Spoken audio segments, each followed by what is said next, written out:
Hi. If you are like most people, your knowledge of the Salvation Army is probably something like the Christmas kettle, or the bell ringers, or the thrift store, or maybe those offering aid at the site of an emergency disaster. While all of this is part of who the Salvation Army is, there is much more to the organization. In the early 1860s in London, England, William Booth, a Methodist minister, and his wife Catherine saw a critical need for the poor and hurting people who were not being accepted into the church.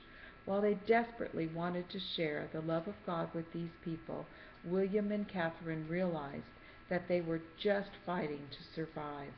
If their needs could be addressed, then maybe they would be open to hearing of the love of God. So, 150 years later, the Salvation Army is first and foremost a church to this day. Theologically, we come from the Wesleyan holiness tradition, and we preach the Bible.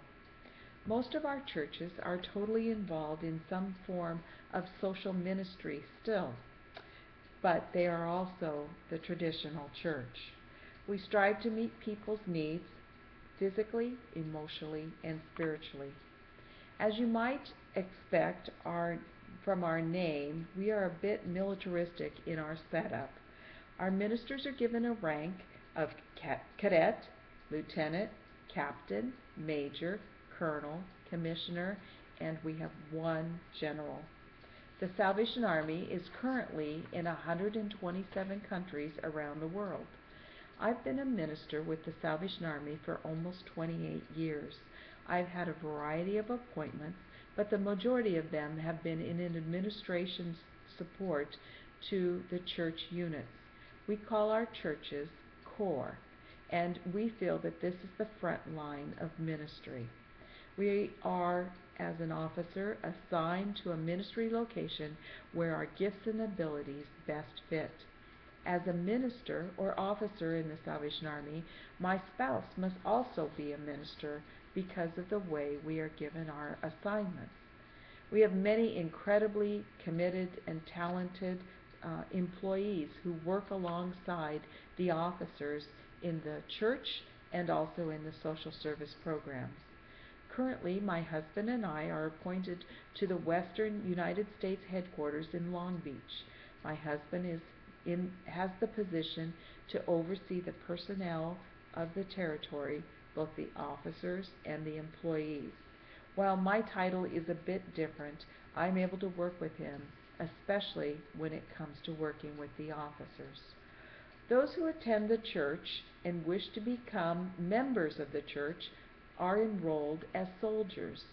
If a soldier then feels that God is calling them to be a minister with the Salvation Army, they go through an application process to attend our seminary or college for officer training. This is a 22-month residential training program. The college is WASC accredited, and a student can earn an Associate of Arts degree if they complete the required classes. Not only do the students take the classes, they also intern in many different ways during these 22 months of training. The age of a student or cadet is anywhere from 18, which we don't have a lot of 18-year-olds, to 54, because they have to be able to serve 10 years as an officer before they retire. As I said, if a student is married, the spouse must also be called to become a minister and be a part of the team. We do have many single people, though, who are officers. If there are children under the age of 18, they attend the training college with their parents. The family moves into an apartment or at the dorm, and the children attend public school, or there is child care for preschool children, and there's after-school care as well. After the 22 months of training, the cadet is ordained as a minister and commissioned as a Salvation Army officer. At that time, they are given their first appointment.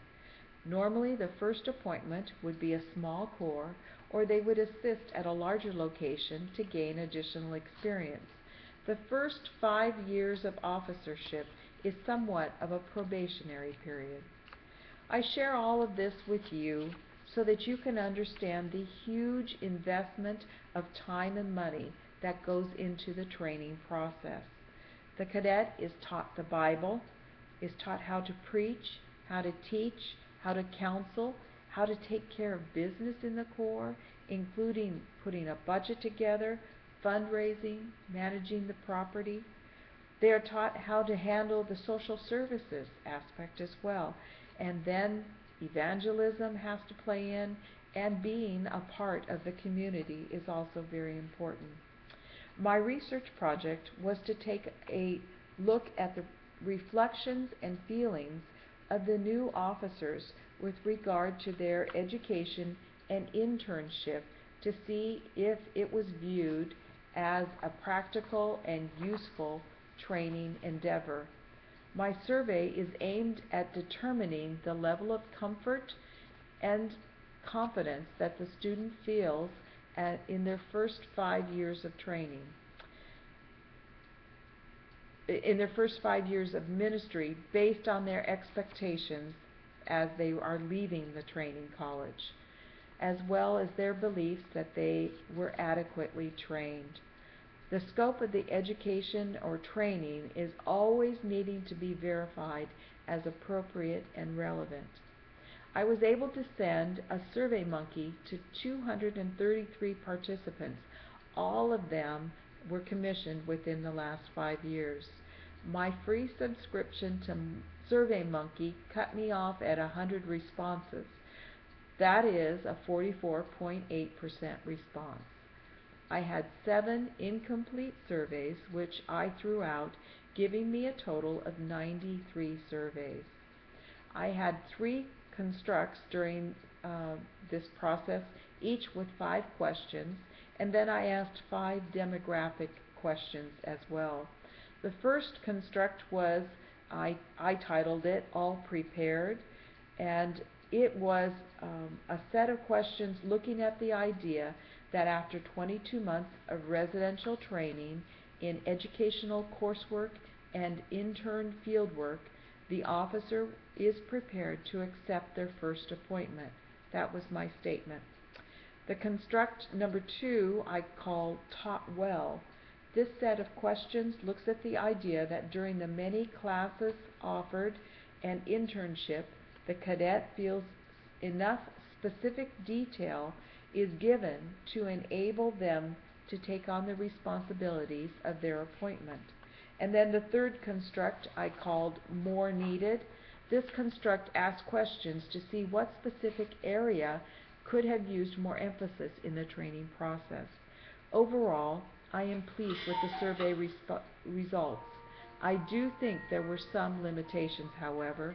The first limitation being the alpha test for construct number 2 showed to be unreliable. There were no questions that could be thrown out in order to make it reliable. Then the demographic questions, while initially a potential influence in the survey results, did not seem to affect the survey results. Through the t-test and ANOVA, I discovered that prior education, marital status, and having children at the training college had no comparison in the 3 constructs. The wording of the construct titles also seemed to have been difficult at effectively translating into the sentences as the test results. From this research, I have the following conclusions. I have responses from 44.8% of the newest Salvation Army officers in the western United States who feel they are positive in their belief that they were prepared to take on their first ministry assignment. The realities of the ministry cannot be completely understood until the full load is taken on in their appointment, and the time at the training college, both for the education and practical ministry teaching, is relevant and needed. I do plan to share this information with the training school and with the Department of Education that follows up with them. Thank you for listening to my presentation.